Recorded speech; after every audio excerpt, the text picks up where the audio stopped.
1948.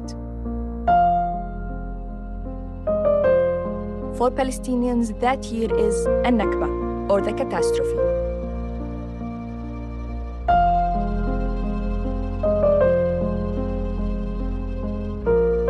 When hundreds of thousands were forced out of their homes.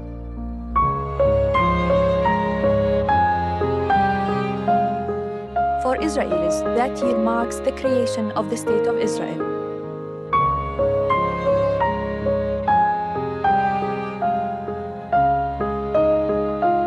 As a filmmaker and as a Palestinian, this documentary series was my way to understand the events of the past that are still shaping the present.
Our story starts here in 1799, outside the walls of Acre in Ottoman-controlled Palestine.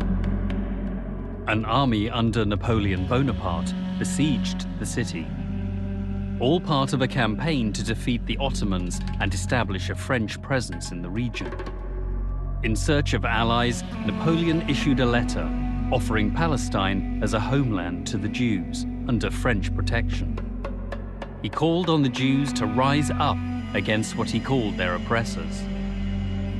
Napoleon's appeal was widely publicized, but he was ultimately defeated. In Acre today, the only memory of him is a statue atop a hill overlooking the city. Yet Napoleon's project for a Jewish homeland in the region under a colonial protectorate did not die.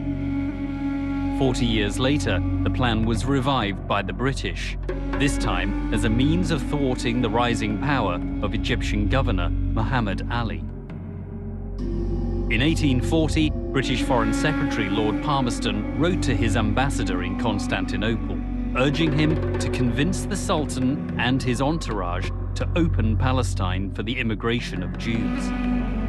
At that time, there were estimated to be no more than 3,000 Jews in Ottoman-controlled Palestine. Over the years, Jewish immigration to Palestine increased, helped on by wealthy benefactors. One of these was the French aristocrat Baron Edmond de Rothschild.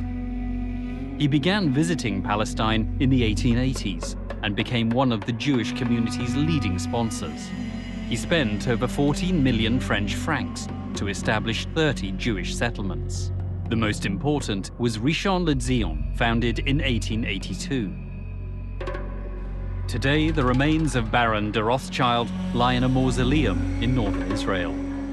It's a popular site for Israeli schoolchildren learning about the wealthy patron who bankrolled Jewish settlement building in Palestine over 100 years ago.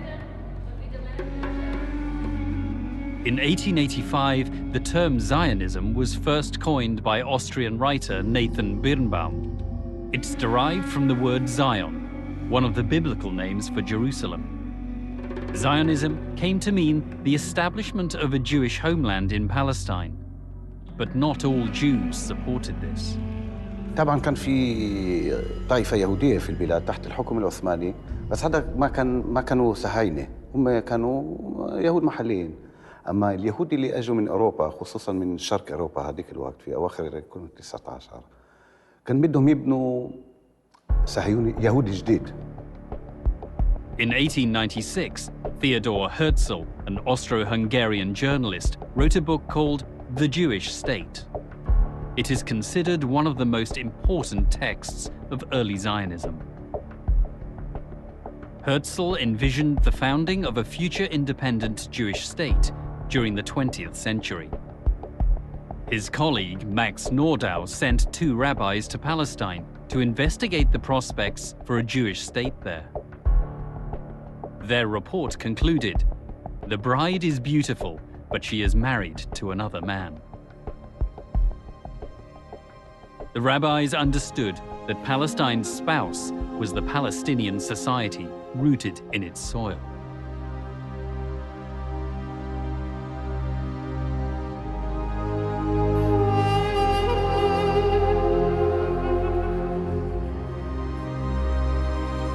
In 1897, Herzl, with Birnbaum and Nordau, convened the first Zionist Congress in the Swiss city of Basel.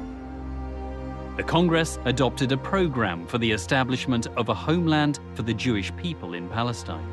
إنما هرتزل بدأ يدعو رسمياً وعلناً لإقامة هذا الكيان، وثانياً اتصال بدول العالم الكبرى آنذاك في أوروبا بشكل خاص حتى تحمي واحدة منها تحمي هذا الكيان. فهرتزل هو أبو الدولة الصهيونية ما في شك، لكنه ليس مبدع الفكر الصهيوني. هو ما عقد مؤتمر لهذه الدول معاً واتفقت الدول على دعمه. هو كان يثير التنافس بين دولة وأخرى، كان يكذب على دولة أنه أنا سأكون معكم إذا أسستم دولة إسرائيل ضد الدول الأخرى، أنا أؤمن مصالحكم على حساب مصالح الدول الأخرى. In 1907, the British government set up a committee to devise a strategy toward the Muslim Arab population of the Ottoman Empire. The committee's report, submitted to British Prime Minister Henry Campbell Bannerman in 1907, recommended establishing a so-called buffer state in Palestine. The report proposed this state be hostile to its neighbors and friendly to Europe. The aim was to divide the region and so assure Britain's continued imperial dominance. بحيث أن هذا الجسم يكون معتمد على الاستعمار الغربي ويعتمد على الأوروبيين. هذا الجسم ضمان بقائه أن يكون ما حوله ضعيفاً. في كمان فكر عند الأوروبيين إنه اليهود مقربين لهم أكثر من العرب، وإذا تكون هون دولة يهودية بيكون أفضل لهم. In 1907, Chaim Weizmann, a chemist who had emerged as a leader among British Zionists, visited Palestine for the first time. He set out to establish a company in Jaffa to develop the land of Palestine, a practical means to pursue the Zionist dream of building a Jewish state. His venture was supported by Baron de Rothschild. Within 3 years, a major deal was struck. The Jewish National Fund, set up to buy land in Palestine, purchased some 10,000 dunams in the Maj bin Amma region of northern Palestine. The sale to the Jewish National Fund had dire consequences for the thousands of Palestinian farmers living on the land. أكثر من 60,000 فلسطيني في منطقة مرج بن عامر. إذا كانت النكبة تعني ترحيل الإنسان الفلسطيني من أرضه والاستيلاء على أرضه في القوة ضمن هذول المركبين، فحقيقة النكبة بدأت عشرات السنين قبل 48. A more drastic form of colonialism than the average classical European colonialism, in the sense that their purpose was actually not only to exploit the locals, but to drive them out. From the very early moment that the Zionist movement targeted Palestine as the place for Jewish independence and statehood, and it was clear that there were Palestinians on the land, the Zionist leaders and common people alike got used to the idea that the only way of making Palestine a Jewish state is by causing the Palestinians to leave. إخلاء الفلاحين هو تطبيق للمبدأين، من ناحية الاستيلاء على الأرض تسمى تهويد الأرض، وثانيا العمل العبري، وهو الاستعاضة عن فلاحين عرب بيهود إما من شرق أوروبا، وفي حالات أخرى عندما قل العدد استعانوا بيهود من اليمن. A Jewish militia known as Hashomer was established to protect the growing number of Jewish settlements. Jews held demonstrations to demand the recognition of Hebrew as an official language under Ottoman rule. العربي والفلسطيني كان واعي من اليوم الأول لمفهوم الصهيونية. هي حركة عنصرية تبحث عن رأس مال لاستعمار أرض وتوظيف البعد الديني لجعلها وطن لمن تبقى منها يهود العالم في هوية وكيان ومستقبل سياسي. هذا الوعي كان واضح جدا عن نجيب عزوري، كان واضح جدا عن نجيب نصار. In 1908, Najib Nassar, a Palestinian pharmacist, began publishing a newspaper called Al-Carmel. In it, he warned of Zionism as a movement aimed at displacing the Palestinians. He wrote, "The Jewish state would be a poisonous dagger in the heart of the Arabs." The outbreak of World War I in 1914 created new opportunities to reshape the Middle East. خلال الحرب البريطانيين كان يفكروا عن الموقع، يعني فلسطين على قرب من قناة السويس ودور بريطانيا في مصر آنذاك، كان يدل على دور خاص لبريطانيا في فلسطين، ورأوا في اليهود وفي الحركة الصهيونية شريك في أمر استراتيجي استعماري. In 1915, a secret memorandum was presented to the British cabinet under the title The Future of Palestine. It was drafted by Herbert Samuel, a British politician and Zionist committed to Palestine becoming a home for the Jewish people. In the document, Samuel advised that the time was not ripe for the establishment of an autonomous Jewish state in Palestine. He recommended instead that Palestine be annexed to the British Empire, describing this as the most welcome solution to the supporters of the Zionist movement. He expressed the hope that under British rule and over time, more Jews would settle in the land and grow into a majority among what he called the Mohammedans of Arab race. Samuel's recommendations were taken into account in the secret British-French agreement formulated by British politician Sir Mark Sykes and French diplomat François-Georges Picot. The Sykes-Picot agreement opened the way for the establishment of a Jewish state. In 1917, the British cabinet, headed by Prime Minister David Lloyd George, pledged to establish a homeland for the Jews in Palestine. The pledge came in the form of a letter from the British Foreign Secretary Arthur Balfour to the influential British Zionist Lord Walter Rothschild. بالفور كان يمثل الحكومة البريطانية، ولما كتب رسالته إلى لورد روثشايلد كان يكتب باسم الحكومة البريطانية. روثشايلد كان يلعب دور شخصي اللوبي ليشجع الحكومة البريطانية أن تأخذ سياسة معينة بالنسبة إلى دور اليهود في فلسطين. فكان يمثل الحركة الصهيونية، ووراء كلهم خايم فايزمان اللي كان المسؤول بالنسبة للورلد زاينست أورجانيزيشن أو المنظمة الدولية الصهيونية. واللي شارك في صياغة الوعد يعني. نعم. Britain had no moral or political or legal right to promise the land that belonged to the Arabs to another people.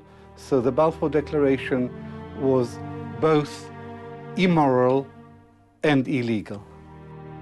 A month after Balfour's pledge, a meeting took place in London to celebrate the declaration.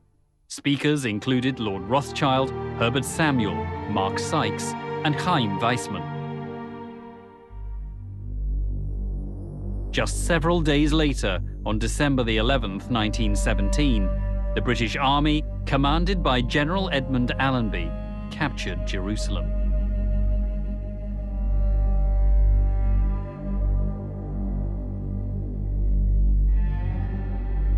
Entering the Holy City alongside Allenby was a Jewish military unit, established under British auspices.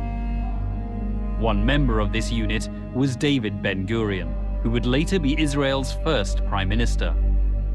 The unit also included Ze'ev Jabotinsky, a future Zionist leader, as well as Nehemiah Rabin, soon to be father of young boy Yitzhak Rabin.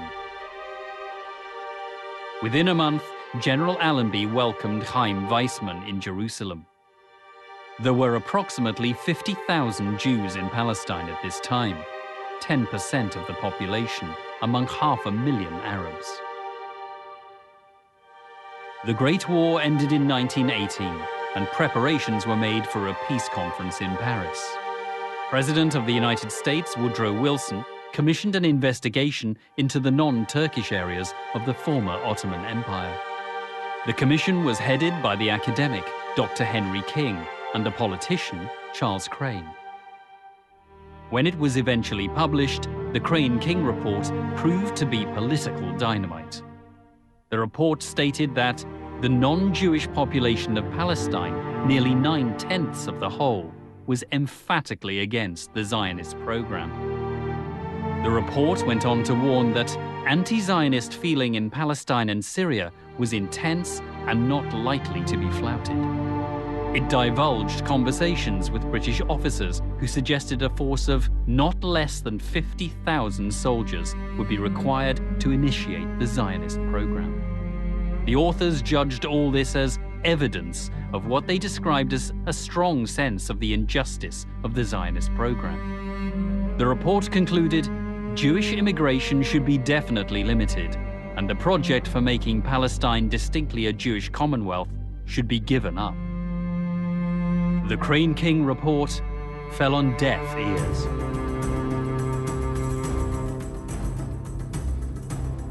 At the Paris Peace Conference in 1919, Britain was represented by Prime Minister David Lloyd George and Arthur Balfour.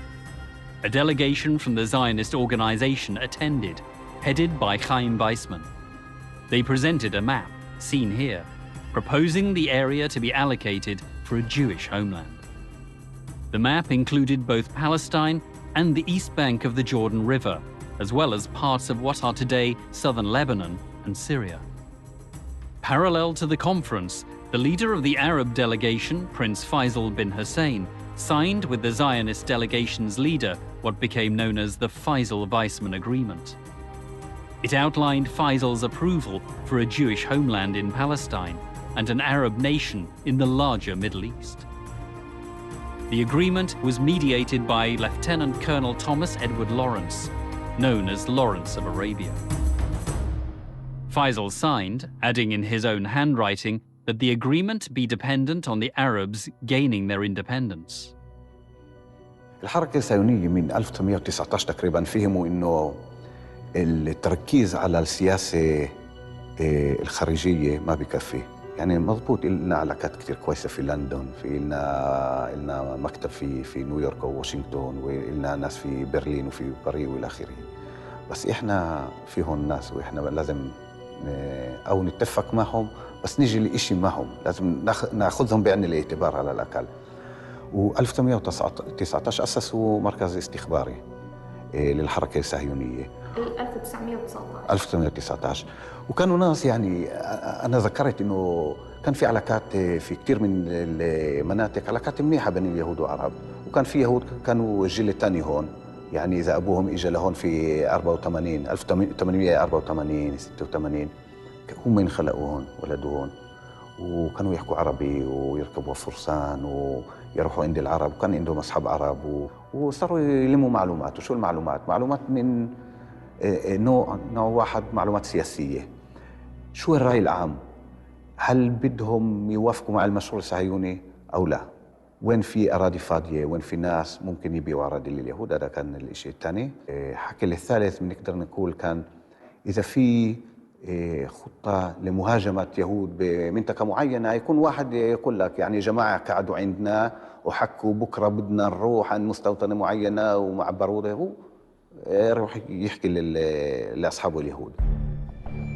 In 1920, the first British High Commissioner for Palestine was appointed.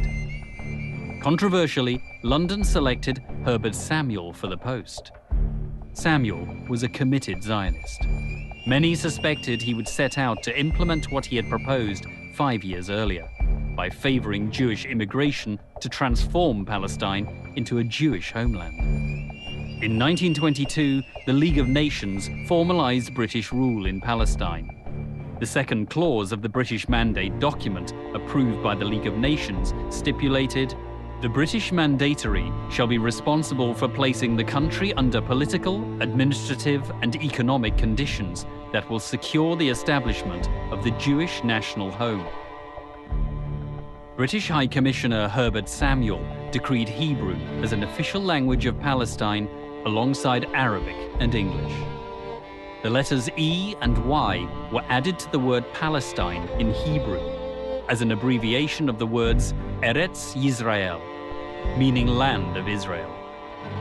هربرت سامويل تحت إشراف الانتداب البريطاني هو الذي خلق إسرائيل قانونا، وضع القوانين حوالي 100 قانون لكي يمكن تسريب الأراضي العربية إلى يد اليهود. ثانيا، سمح لليهود بأن يكون لهم نظام تعليم منفصل عن نظام حكومة فلسطين. وأهم ما عمله الإنجليز أن سمحوا لهم بأن يكون لهم جيش منفصل. أنا أتكلم عن 1920. Britain provided the muscle under which they could simply emigrate. I mean, they couldn't have immigrated were it not for the British presence. Because the crucial battle in the early stages was simply getting Jews into Palestine and acquiring land. They couldn't have done that without British government's sponsorship.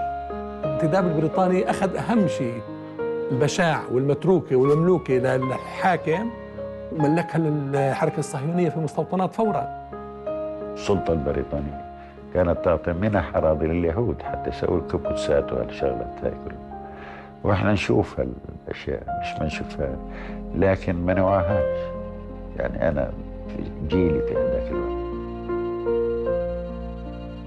وحموا الوكالة اليهودية التي كانت شبه حكومة لليهود أيام الانتداب، وأعطوها كل المساعدات العسكرية والمادية، وساعدوا على إخفاء نفسها.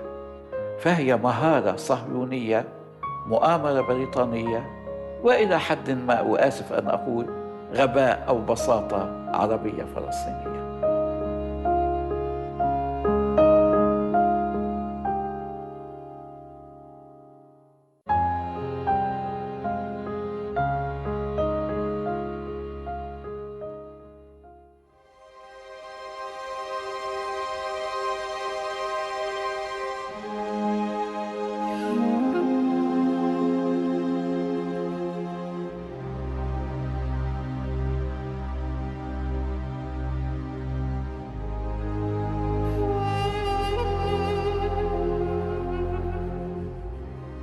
Palestinians viewed the British Mandatory Authority and British troops on the ground as siding with the Jews. More and more Palestinian farmers, expelled from farmlands, began to join newly formed revolutionary groups. In 1921, Palestinians organized large demonstrations against Jewish immigration.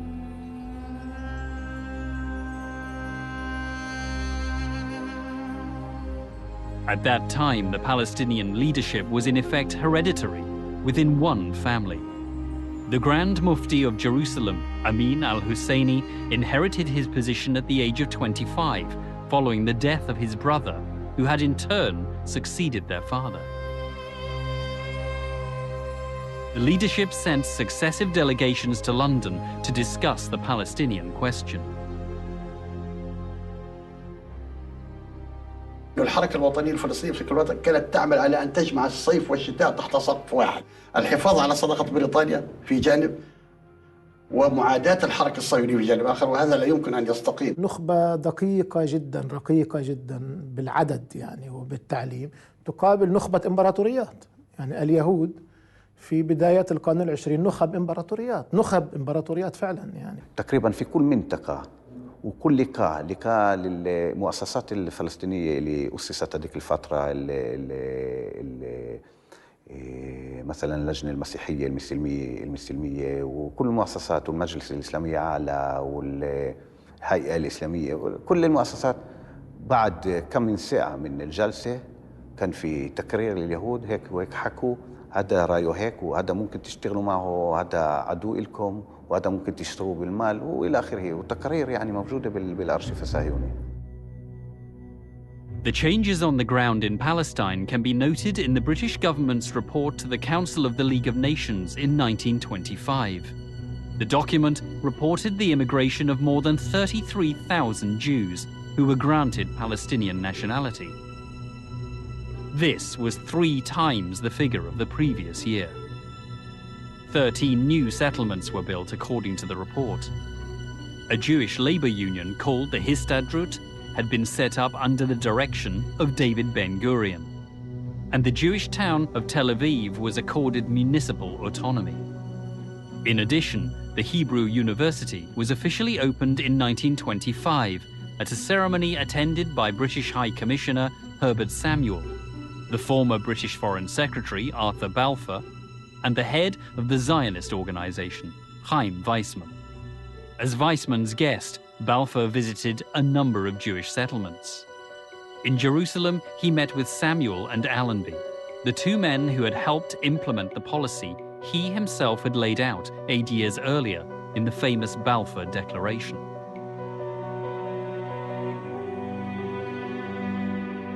The Palestinians went on strike to protest against Balfour's visit.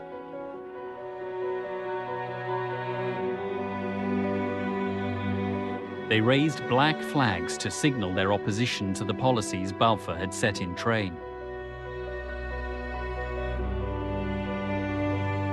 The Palestinians were in somber mood. Not so the Zionists.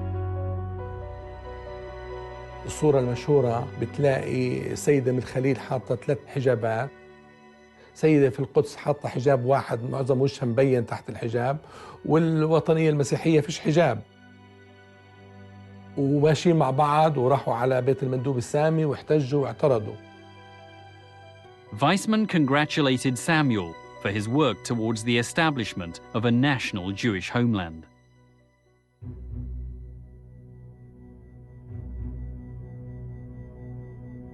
The Zionist movement was active in its propaganda.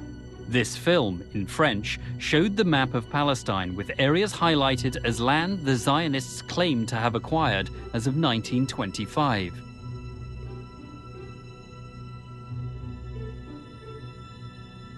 The film also shows the areas Zionists planned to acquire within the next 25 years. In the summer of 1929, ardent Zionist groups organized a gathering at the Wailing Wall in Jerusalem, known to the Palestinians as Al-Burak. The incident ignited violent demonstrations called the Burak Revolt, led by a Palestinian farmer named Farhan al-Sadi. More than 100 Arabs and Jews were killed on both sides. Sir John Chancellor, the new British High Commissioner in Palestine, issued a strongly worded memorandum calling for all those who took part in the revolt to be severely punished. 3 Palestinians were arrested and accused of participating in the revolt. They were Fuad Hassan Hijazi from Safad, Atta Ahmed Al-Zair from Hebron, and Mohammed Khalil Jamjoum, whose picture could not be found. The 3 men were jailed here at Acre Prison. The British sentenced them to death. Arab delegations pleaded for their sentences to be commuted. But on June 17, 1930, the British authorities had the 3 men executed. A cemetery in Acre still contains the graves of the 3 men. In a final statement before their execution, they had written, "At the end of our lives, we say to the Arab leaders and Muslims all over the world, do not trust the foreigners. We lived and died for the Arab cause."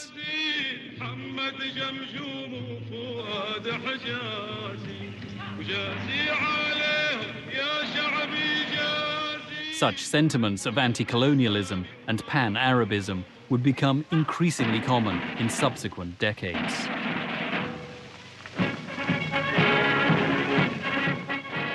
During the first 10 years of the British Mandate, the number of Jews in Palestine more than doubled to reach 175,000. Zionists all over the world were proud of their achievement. I am here today to ask you, my fellow Zionists, which attitude shall we take? Which of the possible attitudes that we face shall be our own? I would say to England, though I am only an American Jew, but an old-time reverencing admirer of Great Britain, I would say to England, if I could, an Arab Palestine is a threat to Great Britain and a menace to the world. A Jewish Palestine is an asset to Great Britain and a blessing to the world.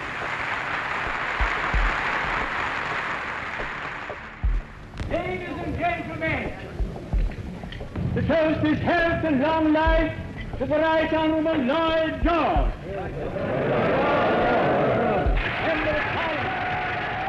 With Chaim Weizmann beside him, former British Prime Minister David Lloyd George reaffirmed his own Zionist credentials. It is, as your chairman has reminded you, it is nearly 16 years since he recruited me to the Zionist movement. Palestine, barren and malarial swamps, have been converted into happy settlements. Science has been harnessed to waters which had been running wild and waste since the early days of creation. Without vegetation and without life, empty desolation, that is Palestine. British news bulletins at the time described Palestine as akin to a desert. The reality was very different.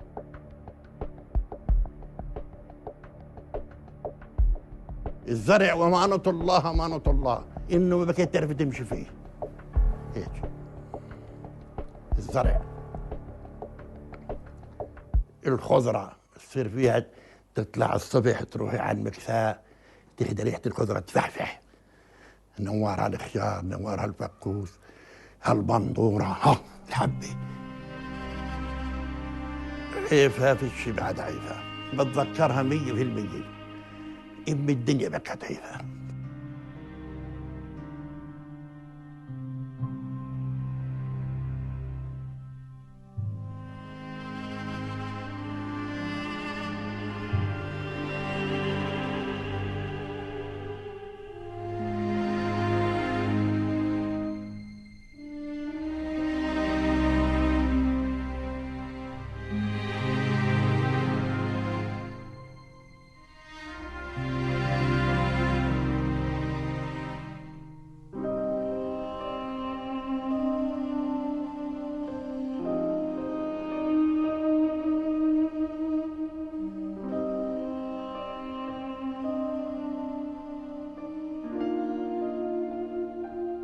بالنسبة لي طبرية أجمل مدينة بل أجمل مكان في العالم. المسيح لم يقم في مدينة طبرية، إنما أقام حول مدينة فيها عمل معظم معجزاته على مياهها مشى. British politicians of the early 20th century had a distorted view of Palestinian society, frequently labeling it as Mohammedan, despite the population including over 100,000 Palestinian Christians. They did not regard them as yet belonging to either an Arab national group in general or to local national groups. The only way they were able to view them was as a religious group of believers. So I think they missed the point, for instance, that Christians and Muslims actually founded a new identity, not a religious one, but a national one. حالة المسيحيين الشرقيين غير موجودة. هنالك مأزق لدى الاستعمار عندما يستخدم التيولوجيا المسيحية في الرؤية المنطقة والشرق الأوسط اللي أدت إلى تبني الصهيونية فيما بعد، مأزق في التعامل مع المسيحية الشرقية. يعني هذه تشكل مش موجودة في عالمه، ولذلك يحاول أنه ينكر وجودها أصلا، يعني لأنه مجرد وجودها بتربك كل الصورة.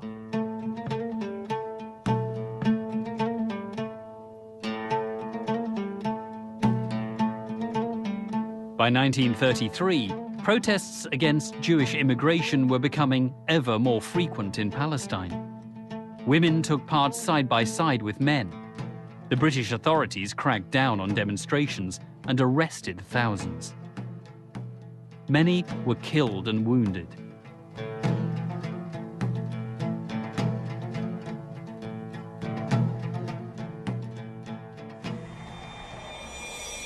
Musa Kazim al-Husseini, the 80-year-old former mayor of Jerusalem, was beaten by British soldiers during a demonstration in Jaffa. He later died of his injuries. The British authorities became ever more heavy-handed.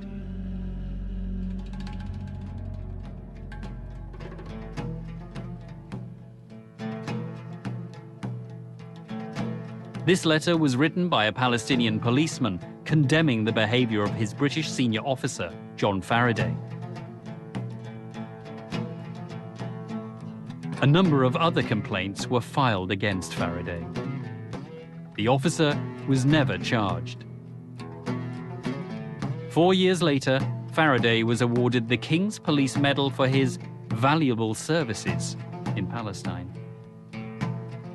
عدم رغبة بريطانيا بمنح المطالب الوطنية للشعب الفلسطيني وعدم رؤيتها للشعب الفلسطيني كمجموعة قومية وطنية ذات حقوق ومعاملتها على أساس إنها طوائف أدى في حين عاملت الوكالة اليهودية على أساس أنها ممثلة لمجموعة قومية.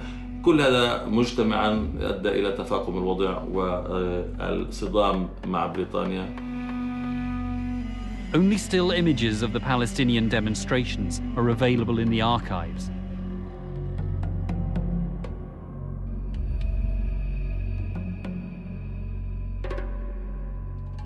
Movie cameras did capture Jewish life in Palestine, as well as British pomp and ceremony. This footage shows the Star of David flag over the Tel Aviv municipality building. This is footage of work in the diamond factories of Tel Aviv. And this footage shows the flow of new immigrants and the building of new settlements.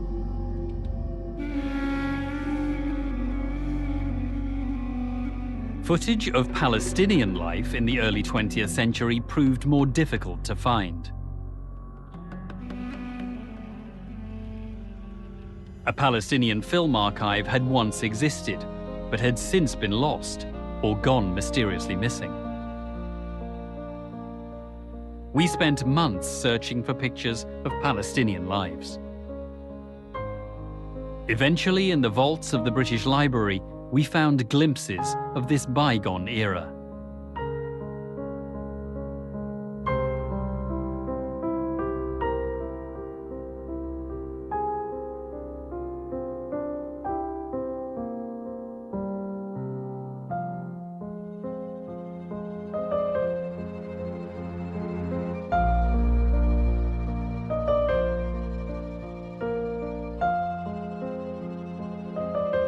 Most of the Palestinians, intellectuals, leaders, journalists, were still unaware how determined the Zionist movement is of dispossessing them from Palestine.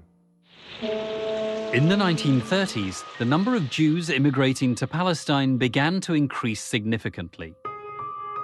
From 4,000 in 1931, the figure jumped to 9,500 the following year. In 1933, the number rose to 30,000.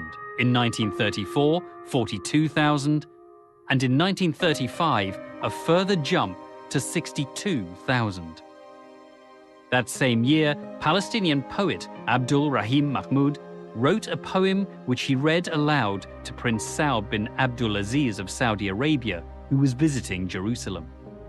He asked, "Did you come to visit the Holy Aqsa Mosque, or to bid it farewell before it is lost?" هذه الأراضي عم بتروح، الوعد عم ينفذ، غياب أي تفاعل معها من الحكم البريطاني في قمع وفي بطش وفي قوانين رهيبة في الحكم البريطاني لحد اليوم إسرائيل عم بتطبقها بالاعتقالات وفي الإبعاد وفي البطش. اتحرك من 35 عز الدين القسام. عندما أرسل القسام للقيادة الفلسطينية في القدس ليستشيرهم في الثورة، قالوا أنه نحن الوقت غير مناسب لإعلان ثورة، الشعب غير ناضج لإعلان الثورة، وقالوا أيضا أننا ما زلنا نحن نراهن على إمكانية الحصول على حقوقنا من خلال المفاوضات السياسية. Sheikh Ez ad-Din al-Qassam established a revolutionary group to strike at Zionist and British targets. In 1935, in the hills near Jenin, he and a small band of men were surrounded by British forces. Making a defiant stand, al-Qassam and those with him were killed. حركة القسام لم تحظى بالاهتمام الكثير من جانب المؤرخين، ولا نعرف عنها الكثير بسبب الغموض التي اكتنفها وبسبب الحرص الشديد للشيخ عز الدين القسام على سرية العمل وعدم إطلاع الكثيرين إلا الصفوة الصغيرة من طلابه. امتدت روح عز الدين القسام في الوسط الفلسطيني وتأثر بها كثير من الفلسطينيين، فبدأت مشاعر الانقلاب أو التمرد على الاستعمار البريطاني تظهر في صفوف الشعب الفلسطيني. The Palestinian political leadership came under pressure to halt negotiations with the British. Palestinian poet Ibrahim Toukan addressed a poem to the leadership in 1935, a poem dripping with irony. "Oh, you sincere patriots, you who carry the heavy burden of the cause, only a fragment of the country remains for us, so please step down before the remaining parts fly away." On April 19, 1936, Palestinian anger boiled over. Protests erupted in the city of Jaffa in coordination with a general strike. The wave of anger spread throughout Palestine. The reasons for the protests were explained by a spokesman for the Palestinian political leadership. The main case of the Arabs is against the British government's policy in Palestine. A policy which, if continued, will surely have as a result the replacement of the Arabs by the Jews. Against all principles, the British government imposed the Balfour Declaration, which is abhorred by all Arabs in the Near East, and on favoring the establishment of a national home for Jews, forgot intentionally to safeguard the civil rights of the non-Jewish population. The Arabs, who decided on a general and a complete strike until the total and immediate stoppage of Jewish emigration is brought about, and until the government introduces an essential change in its present policy.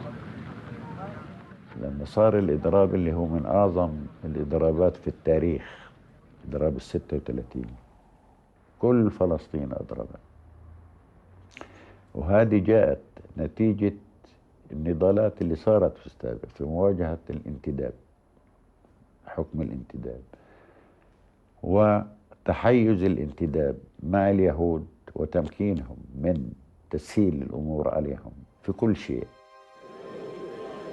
The 1936 revolt shocked the British mandatory authorities, who carried out harsh punitive actions. Anyone suspected of links with the revolutionaries was arrested, their homes destroyed. In Jaffa alone, more than 200 houses were demolished as a collective punishment. Demolitions in other villages and cities followed. The British insisted that destroying Palestinian houses was justified as a means to end the revolt. شو بتتذكر عن الإنجليز حطوا مخيع، حطوا مين؟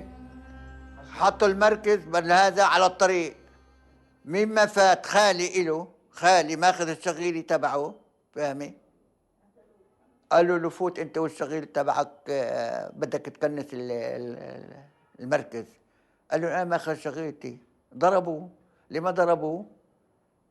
ضربوه لريمون، اسمه ريمون الضابط. تموا يقتلوه لمات. اخذناه عملوا عمليه على حيفا في مستشفى حمزه، فاهم؟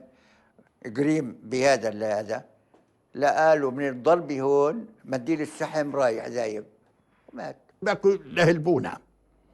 شو يعملوا؟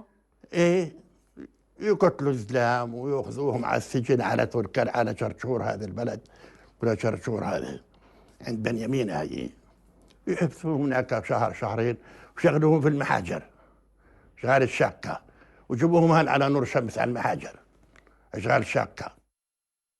إذا بتقري مذكرات بن غوريون كان يتحدى مفاوضه العربي في قمة الثورة، في قمة ال36، في جلساته مع موسى العلمي اللي رتبها وكهوب المندوب السامي. قال له احنا إلنا حضور فعلي، لا يستطيع الغربي ببريطانيا أن تقول لنا لا، من أنتم في بريطانيا.